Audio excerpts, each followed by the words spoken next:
চাকরি হারানো শিক্ষকরা কি কর্মসূচি করবেন অথবা করবেন না এটা সম্পূর্ণ তাদের ব্যাপার, কিন্তু হঠাৎ করে ডিআই অফিস অভিযান কেন? আর কেনই বা পুলিশের লাঠি চালানোর ঠিক আগের মুহূর্তের ফুটেজগুলি দেখানো হচ্ছে না? এমনটাই প্রশ্ন তুলেছেন তৃণমূল নেতা কুণাল ঘোষ।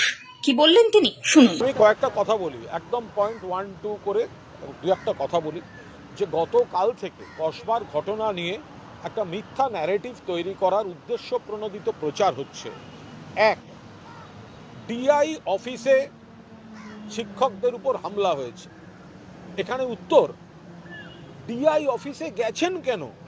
এই যে চাকরির সমস্যাটা, এটা সুপ্রিম কোর্ট জনিত সমস্যা, এসএসসির ইস্যু, সিবিআই তদন্ত করছে। ফলে ডিআই অফিসে গেলেন কেন? ডিআই অফিসটা তো এখানে বিক্ষোভ বা গোলমালের জায়গা নয়। ফলে এই ডিআই অফিস অভিযানটাই রাজনৈতিকভাবে উদ্দেশ্য প্রণোদিত এবং পরিকল্পিত আক্রমণ। পয়েন্ট নাম্বার 2, কেন পুলিশ লাঠিচার্জ করলো বা পুলিশ কেন অ্যাকশন করলো? এর খুব পরিষ্কার জবাব, যে বিচ্ছিন্ন ছবি দেখা যাচ্ছে শিক্ষকদের উপর পুলিশি লাঠিচার্জ, এটা মুখ্যমন্ত্রীও চান না। কিন্তু তার আগের ছবিটা আপনারা দেখাচ্ছেন না কেন? যেখানে ব্যুরো রিপোর্ট, আজ বাংলা।